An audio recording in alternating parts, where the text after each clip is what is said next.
Conocer las razones por las cuales Jesucristo nació de una mujer virgen nos permitirá tener un conocimiento más acabado sobre el sacrificio de Jesucristo. Al mismo tiempo, tendremos un conocimiento más profundo sobre nuestra salvación. Hoy, en nuestra célula bíblica virtual, en nuestra plataforma Creer, estaremos hablando bajo el tema 3 razones por las cuales Jesucristo nació de una mujer virgen.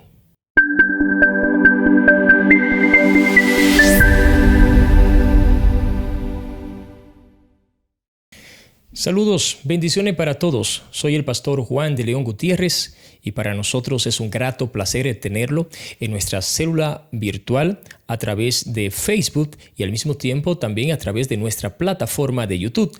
En Facebook estamos a través de nuestra fanpage Creer, donde usted puede seguirnos, regalarnos también un like y compartir nuestros estudios bíblicos. También estamos en YouTube a través de nuestra plataforma Creer, donde le sugerimos que forme parte de nuestra familia suscribiéndose en nuestro canal, regalándonos un me gusta y al mismo tiempo dejando sus comentarios y compartir. Recuerden que siempre es muy importante compartir. Anteriormente estábamos hablando sobre el tema de que Jesucristo es el Mesías y dimos algunas evidencias bíblicas, sobre todo esas evidencias proféticas, donde nos enseñaba que Jesucristo cumplió todas las profecías del Antiguo Testamento en el Nuevo Testamento, lo que indica que Jesucristo es realmente el auténtico Mesías. Hoy vamos a hablar sobre el nacimiento virginal de Cristo y su importancia para nuestra vida como cristiano.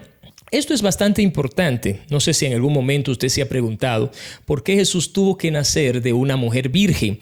¿Por qué Jesús no nació normalmente de una familia donde hubiesen tenido hermanos, hermanas, es una familia ya algo formado, quizá hubiese dado un poquito más de fuerza a todo esto? Sin embargo, nació de una mujer virgen y de José, un carpintero.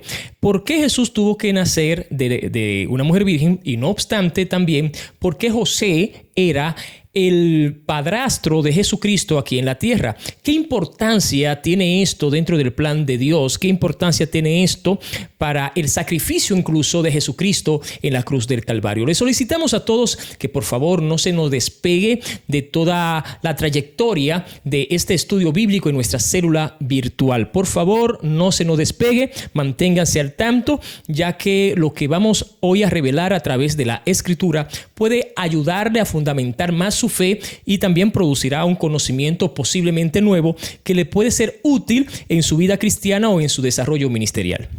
3 razones por las cuales Jesús nació de una mujer virgen. Nosotros vamos a ver la primera razón. La primera razón es la siguiente. Jesús nació de una mujer virgen porque esto estaba profetizado, es decir, era importante que lo que estaba en la profecía se cumpliese en el nacimiento de Cristo. Esto nos lleva al estudio anterior, ¿verdad? Que le vamos a dejar el link en la descripción de este video. Pero el asunto está que Jesús tenía que nacer de una mujer virgen y la primera razón, y no es la menos importante, es porque esto estaba profetizado. Y esta profecía podemos nosotros notarla en el libro de Isaías, en el capítulo 7, versículo 14. Vamos a ver o vamos a leer lo que dice Isaías 7:14. Por tanto, el Señor mismo os dará señal. He aquí que una virgen concebirá y dará a luz un hijo y llamará su nombre Emmanuel. Ok, ya notamos la primera razón. Usted pudo anotar los versículos bíblicos. Ahora vamos para la segunda razón. ¿Cuál es la segunda razón por la cual Jesucristo tuvo que nacer de una mujer virgen? Bueno, la segunda razón está relacionado al orden sacerdotal de Cristo. Recuerden que Cristo vino a ofrecer un sacrificio y esto implica una función sacerdotal, ya que esta era la función principal de los sacerdotes, ofrecer sacrificio.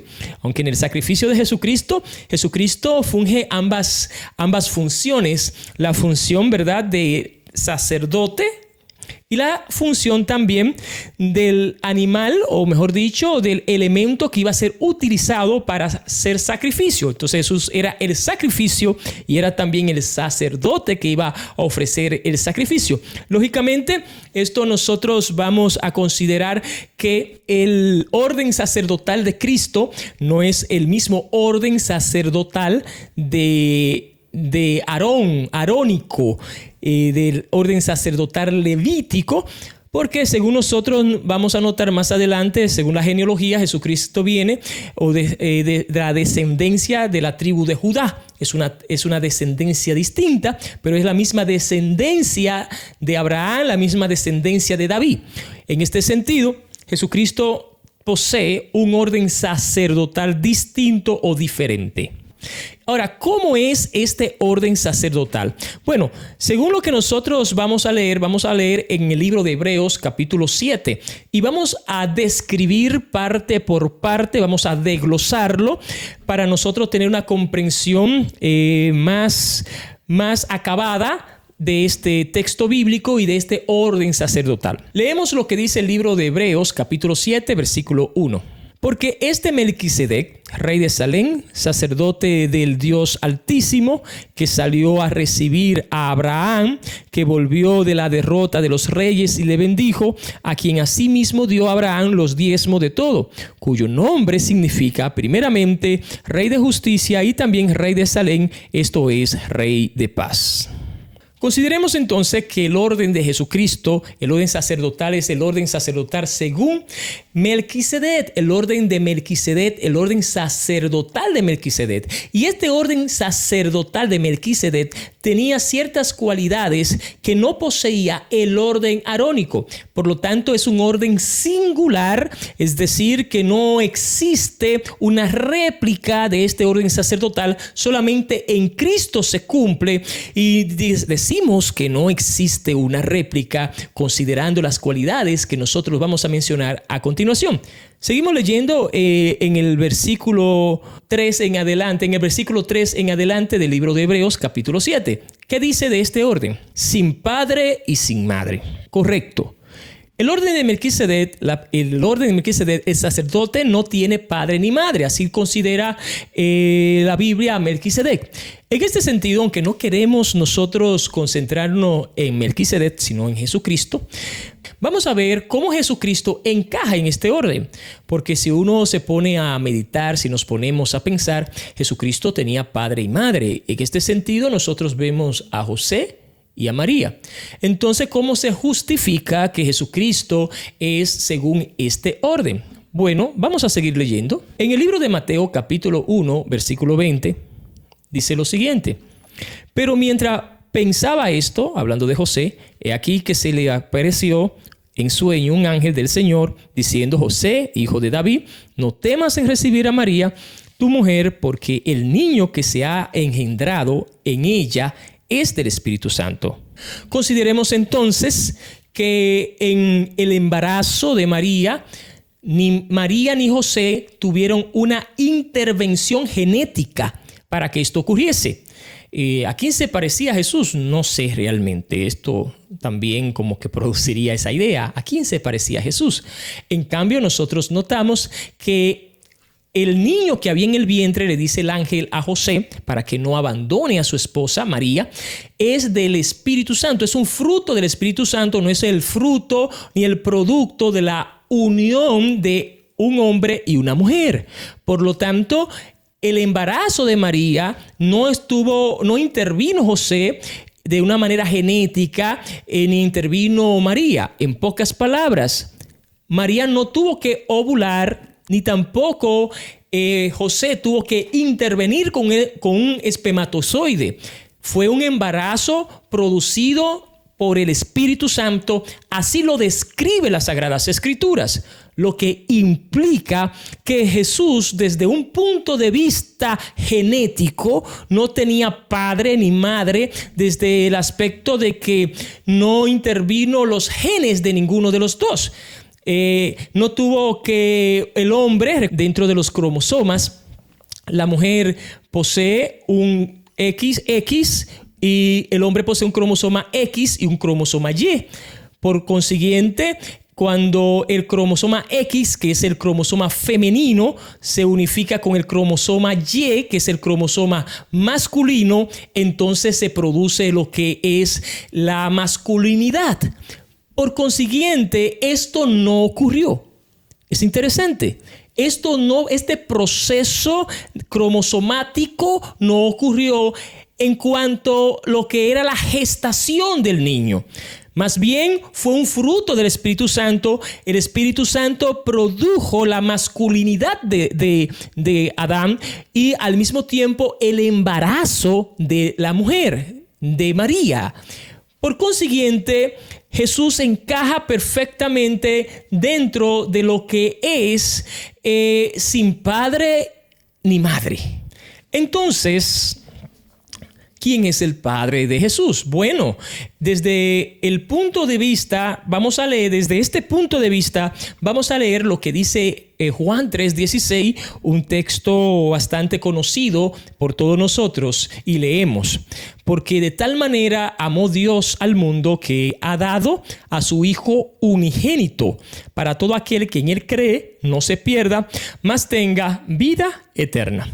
Vamos a considerar en este caso el término unigénito.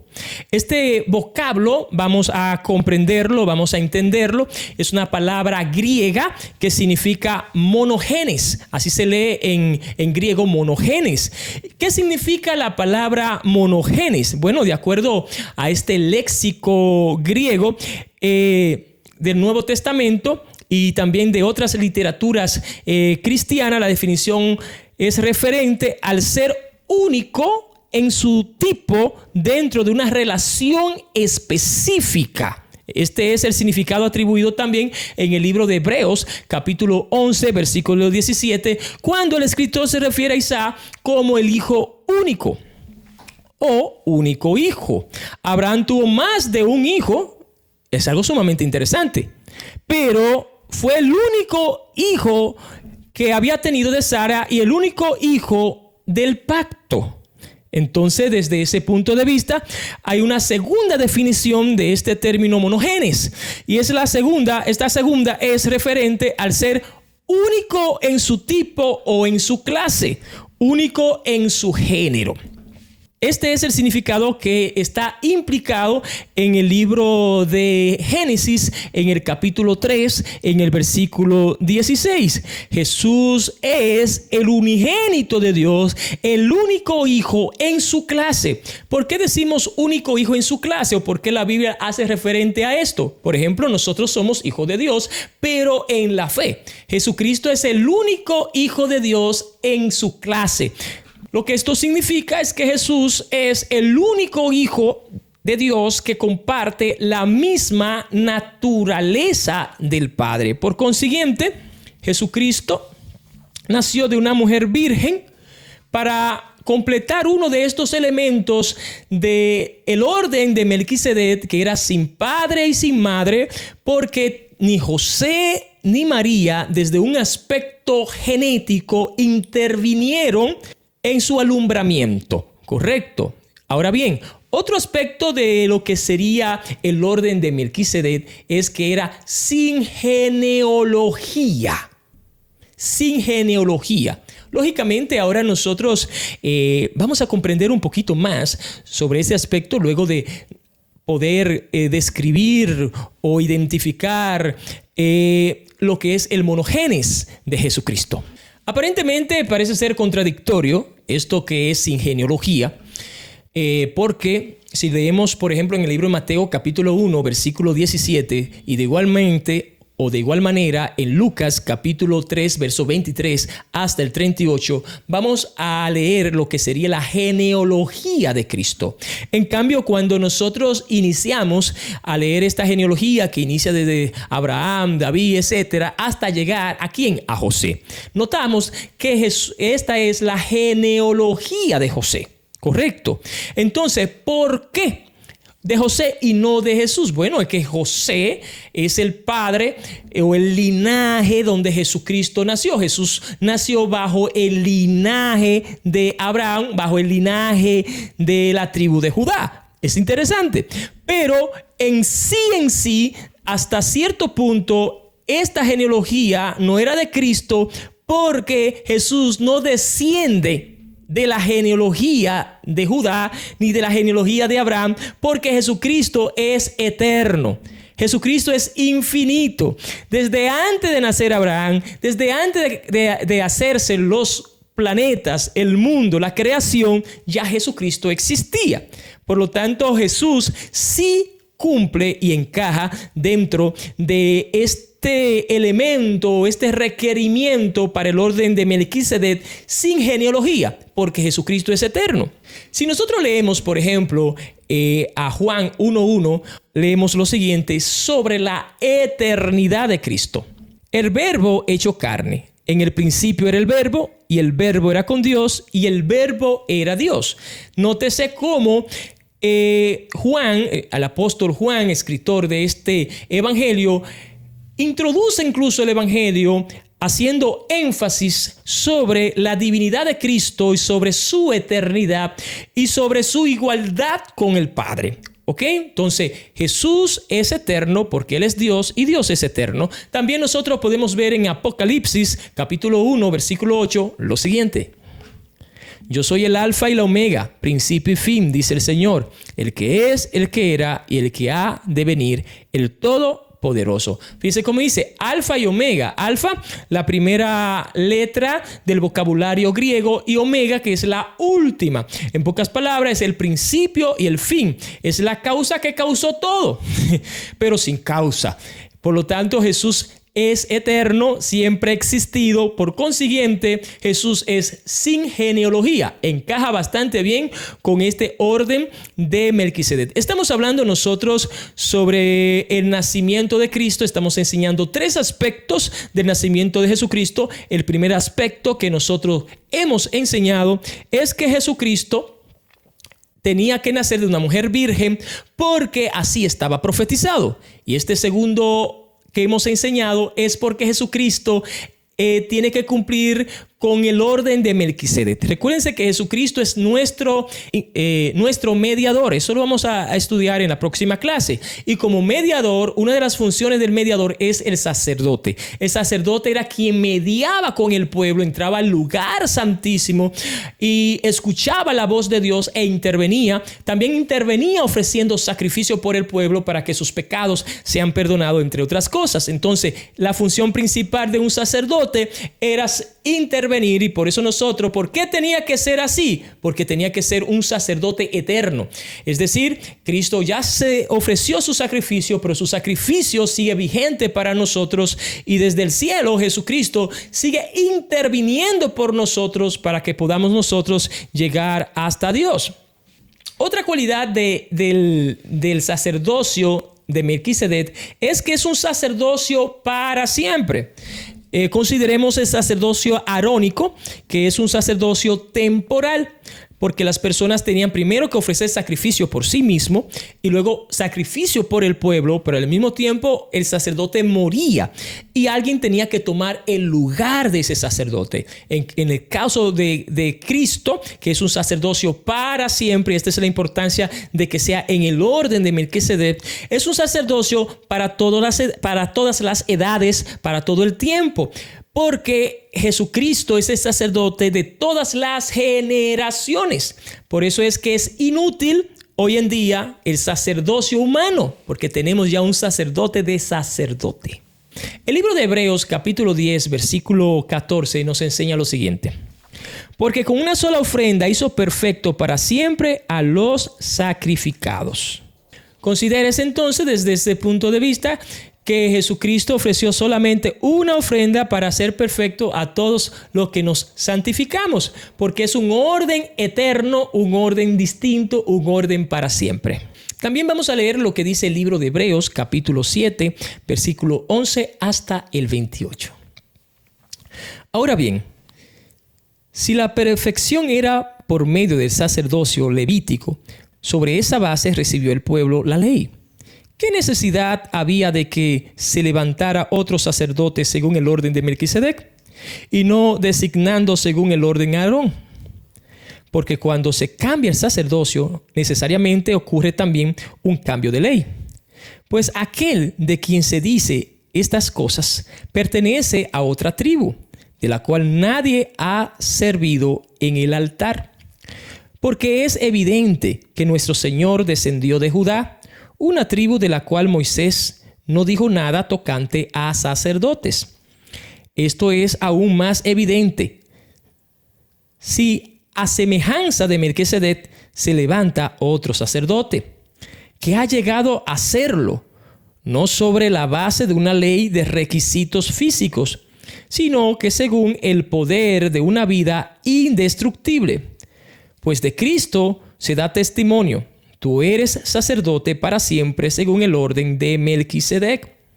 Porque ciertamente quedan anulado el mandamiento anterior por ser débil e inútil, pues la ley nada hizo perfecto, y se introduce una mejor esperanza mediante la cual nos acercamos a Dios, por cuanto no fue sin juramento, pues en verdad ellos llegaron a ser sacerdotes según juramento, pero él por un juramento del que dijo: el Señor ha jurado y no cambiará, tú eres sacerdote para siempre. Por eso Jesús ha venido a ser fiador de un mejor pacto. Los sacerdotes anteriores eran más numerosos porque la muerte les impedía continuar. Pero Jesús conserva su sacerdocio inmutable, puesto que permanece para siempre. Por lo cual, Él también es poderoso para salvar para siempre a los que por medio de Él se acercan a Dios, puesto que vive perfectamente para interceder por ellos. Porque convenía que tuviéramos un sacerdote santo, inocente, inmaculado, apartado de los pecados y exaltado más allá de los cielos, que no necesita, como aquellos sumos sacerdotes, ofrecer sacrificios diariamente, primero para su propio pecado y después para los pecados del pueblo. Porque esto Jesús lo hizo una vez y para siempre, cuando Él mismo se ofreció. Porque la ley designa como sacerdotes, como sumos sacerdotes, a hombres débiles, pero la palabra del juramento que vino después de la ley designa al Hijo hecho perfecto para siempre. Sumamente interesante la lectura que nosotros hemos leído del libro de Hebreo, donde nos expresa la justificación del por qué Jesucristo tenía que venir bajo el orden de Melquisedec y no bajo el orden arónico. Y una de las razones principales es porque el sacerdote arónico es un orden que está bajo la ley, y la ley realmente no pudo salvar a los pecadores, porque incluso la ley no vino para salvar a nadie, sino para que el hombre y la mujer recordaran sus pecados. En cambio, Jesucristo viene de un orden distinto, que es el orden de Melquisedec, que es el orden que está bajo la gracia de Dios.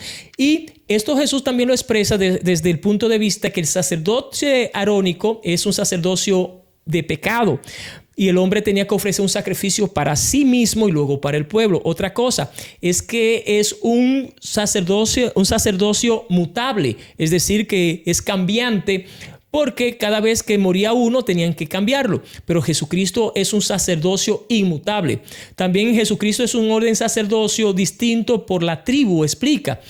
Nadie había hablado, ni siquiera Moisés, sobre que debía de venir un sacerdocio en base a la tribu de Judá, pero tenía que ser distinto. Otra cosa que enseña de esto es la eternidad de este sacrificio y la eficiencia también del sacrificio. La tercera razón, y antes de dar la tercera razón por la cual Jesús tenía que nacer una virgen, saludamos a todos los hermanos y a todas las hermanas que están conectados. Le amamos mucho en el Señor Jesucristo, y qué bueno que están con nosotros. Recuérdense unirse a esta familia a través de nuestra fanpage de Facebook, seguirnos, y a través de nuestro canal de YouTube, Creer. Por favor, suscríbase, denle un me gusta, dejen sus comentarios y compartan. También pueden dejar sus pensamientos sobre este tema. Jesús tenía que nacer de una virgen, y esta es la tercera y última razón, por la misión de Jesucristo. ¿Cuál era la misión de Cristo? Bueno, Él venía a salvar al mundo de sus pecados, y El nacimiento virginal jugaba un papel primordial, un papel básico, un papel muy importante. Vamos a leer lo que dice el libro de Romanos capítulo 5, verso 12 al 21. Por tanto, tal como el pecado entró en el mundo por medio de un hombre, y por medio del pecado la muerte, así también la muerte se extendió a todos los hombres porque todos pecaron. Pues antes de la ley había pecados en el mundo, pero el pecado no se toma en cuenta cuando no hay ley. Sin embargo, la muerte reinó desde Adán hasta Moisés, aún sobre los que no habían pecado, con una transgresión semejante a la de Adán, el cual es figura de aquel que había de venir. Pero sucede con la dádiva como con la transgresión, porque si por la transgresión de uno murieron los muchos más la gracia de Dios y el don por la gracia de un hombre, Jesucristo, abundaron para los muchos. Tampoco sucede con el don, con lo que vino por medio de aquel que pecó, porque ciertamente el juicio surgió a causa de una transgresión, resultando en condenación. Pero la dádiva surgió a causa de muchas transgresiones, resultando en justificación. Porque si por la transgresión de un hombre, por este reinó la muerte, mucho más reinará en vida por medio de un hombre, Jesucristo, los que reciben la abundancia de la gracia y del don de justicia. Así pues, tal como por una transgresión resultó la condenación de todos los hombres, así también por un acto de justicia resultó la justificación de vida para todos los hombres. Porque así como por la desobediencia de un hombre los muchos fueron constituidos pecadores, así también por la obediencia de uno los muchos serán constituidos justos. La ley se introdujo para que abundara la transgresión, pero donde el pecado abundó, sobreabundó la gracia. Amén. Es interesante esta lectura porque esta lectura enseña que a partir de Adán todos hemos muerto. En ese sentido, es importante entender que no es que el ser humano herede el pecado, pero todo ser humano tiene sus ojos abiertos para pecar, porque la maldad entró al mundo. En el caso de Jesucristo, ¿qué tiene que ver el nacimiento virginal con esto? Es importante recordar que quien engendra es el hombre. En este caso, digamos, Adán o la descendencia adámica. La Biblia enseña que todos heredamos el pecado por la representación adámica. Y esta representación adámica no estuvo en Jesucristo al Jesús no nacer en base a la unión de un hombre y una mujer. El hecho de que Jesús haya nacido en base al Espíritu Santo lo separa a Jesucristo de la raza humana desde el aspecto del pecado. Por lo tanto, era imposible que Jesús pecara, porque Jesús no nació en esa descendencia pecaminosa. Y hay personas, lógicamente, que están contrarias a esta enseñanza y dice que Jesús era un humano normal, que Jesús pudo pecar pero no pecó. Realmente Jesús no pudo pecar. El hecho de que una persona peque indica que en su corazón había deseo pecaminoso, había una debilidad hacia el pecado. Jesucristo no tuvo ninguna debilidad hacia el pecado, porque de tener Jesús una debilidad hacia el pecado, entonces el sacrificio de Jesucristo no hubiese tenido validez para nuestra salvación, porque su sangre hubiese estado manchada de ese deseo pecaminoso. Correcto. Recuérdense que Jesús enseñó que hasta con nuestros pensamientos nosotros pecamos. Referente a esto, leamos lo que dice el libro de Hebreos capítulo 4 versículo 15. Porque no tenemos un sumo sacerdote que no pueda compadecerse de nuestras debilidades, sino uno que fue tentado en todo según nuestra semejanza, pero sin pecado. Me llama mucho la atención este texto porque no dice pero no pecó, pero dice pero sin pecado. A diferencia de Adán, que la mujer le dio a comer del fruto y él comió, así dice la Biblia, En cambio, a Jesucristo Satanás le presentó la oportunidad de humillarse ante él y de pecar, pero Jesús no pudo pecar porque estaba sin pecado, sin un deseo hacia la desobediencia a Dios. Es importante recordar que los ojos de Adán y Eva fueron abiertos porque ellos desobedecieron a Dios. En cambio, Jesús en ningún momento desobedeció a Dios porque eso está también contrario a su propia naturaleza divina. Esto es como decir que Dios no peca, pero él si quiere peca. No, es que Dios no quiere pecar. Esto no es una opción para Dios, ni lo era tampoco para Jesucristo. Vamos a leer a 1 de Pedro 1:19 a ver qué nos enseña sobre esto. Sino con sangre preciosa como un cordero sin tacha y sin mancha, la sangre de Cristo. Esto es, según la versión de las Américas, dice que la sangre de Cristo es preciosa. ¿Por qué la sangre de Cristo es preciosa? Porque no tiene tacha, no tiene cómo juzgarse, ni tampoco tiene mancha de pecado. Vamos a leerlo en otra versión, la versión latinoamericana dice de la siguiente forma. Sino con sangre preciosa como de un cordero sin tacha y sin mancha, la sangre de Cristo. ¿Qué tiene que ver esta parte del cordero? Bueno, es que sería importante nosotros irnos al Antiguo Testamento para poder entender la razón por la cual Jesucristo no podía tener pecado. Y esto lo leemos en el libro de Éxodo, capítulo 12, versículo 5. El cordero será un macho sin defecto, dice. De 1 año apartaréis de entre las ovejas o de entre las cabras. Dice la Biblia aquí en Éxodo que el cordero que iba a ser ofrecido no podía tener defecto alguno. Que tiene una oreja doblada, no puede ser ofrecida. Que es manco, le falta un piecito, no puede ser ofrecido. No, tiene un problema en los ojos, no puede ser ofrecido. Porque era un simbolismo de lo que había de venir, de Cristo perfecto. Jesús es y fue perfecto. Vamos también a leer, para que nos sirva más de base, el libro de Levítico, en el capítulo 1, versículo 10. Leemos. Mas, si su ofrenda para holocausto es del rebaño, de los corderos o de las cabras, ofrecerá un macho sin defecto. Otro texto que vamos a leer, que también fortalece esta idea, está en Levítico 22:20. Lo que tengan defecto no ofreceréis, porque no os será aceptado. Todo ser humano es defectuoso por el pecado de Adán. Todo. Romanos 3:23, por cuanto todos pecaron, están destituidos de la gloria de Dios. Romanos 6:23, porque la paga del pecado es muerte.